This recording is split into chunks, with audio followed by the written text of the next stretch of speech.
we're estimating there could be 350 million carp out there. That's hundreds of thousands of tonnes of carp in the river. I would say that they're actually one of, if not the biggest problem we have for native fish recovery in the basin. They've got all the traits of a successful invader. They are fast growing, they have early maturity. A large female can have more than 1 million eggs. I've never seen anything like this. What a find. They're going along the banks and they're stirring up the sediment. Above about 90 kilos per hectare, then carp start to have impacts on native fish, on water quality, on native plants. There's such a large biomass. They take all of that food that should be available to native fish and they store it up in themselves.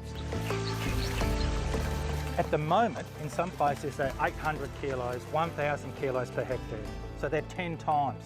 It just sounds like a bunch of teenagers coming into your house and opening up the fridge and then making a mess right through your house after a wild party. Is that it? That is pretty well it. They have a wild party every day. They just come in, eat all the food out of your fridge, and then they wreck your place. And actually, they're worse because they don't leave. So by the time natives are spawning or are trying to get a feed or go around, then carp have wrecked everything.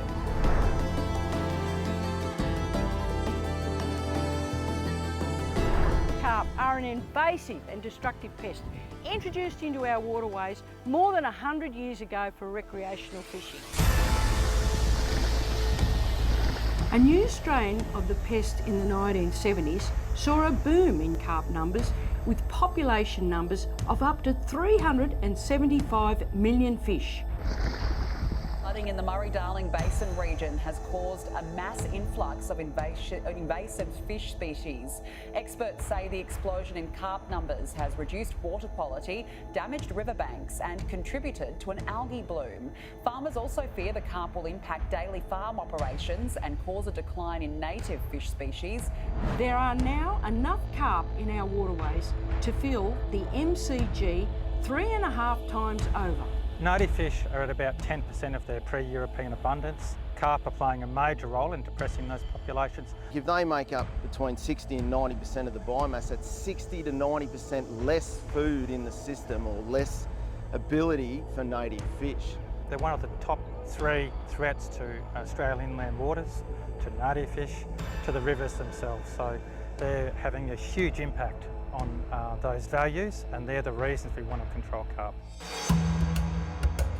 This rabbit of the river is a bottom feeder and is devastating our rivers. If we can reduce the numbers of carp, I'm not talking about eradication, but can reduce the numbers of carp, and we can put those resources into natives, so say then 60% or 90%, even if you took out 30% of the carp and you had 30% more of that in natives. Yeah, what a difference. What a difference. Eradication is the holy grail. At this stage, we're not looking to eradicate, which is to get rid of every last carp.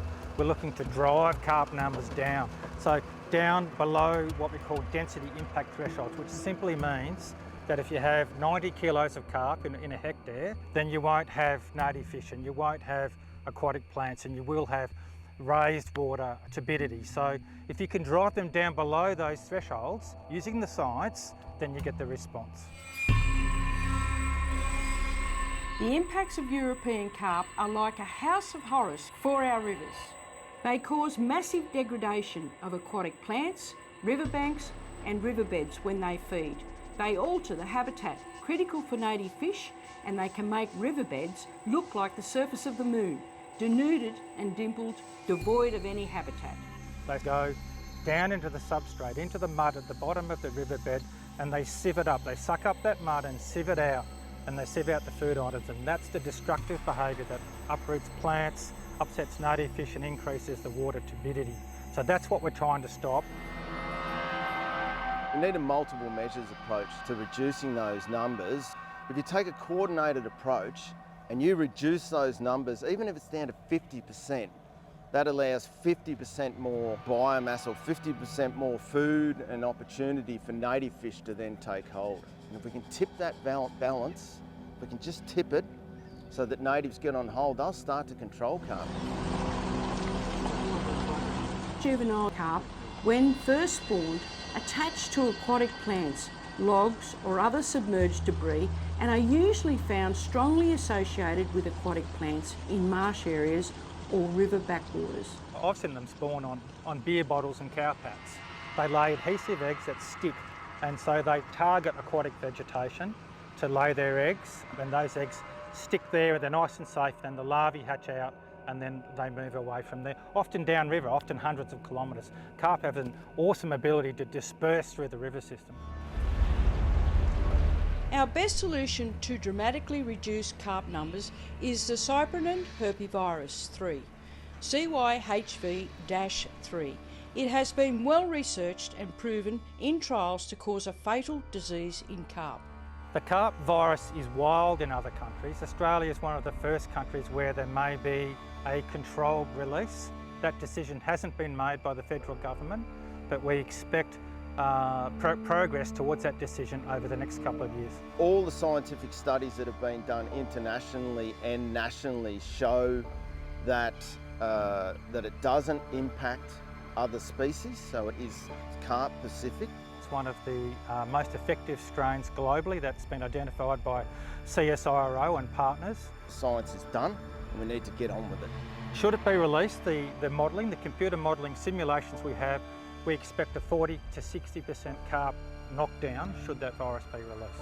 We have enough evidence to support that it doesn't impact other species. The science is sound in relation to it not impacting other species.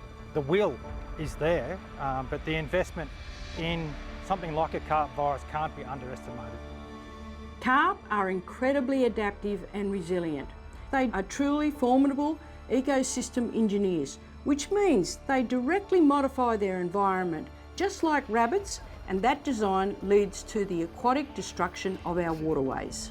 If we control carp in our rivers, we'll have a completely different ecosystem within the rivers. It'll flip over from this turbid, really nutrient-high systems that we get now, and if we can control those, the ecosystems in the river will improve dramatically. We need to move forwards with the science, trust the science, to make the decision to control these things, because I want to see the rivers restored. We need to act now.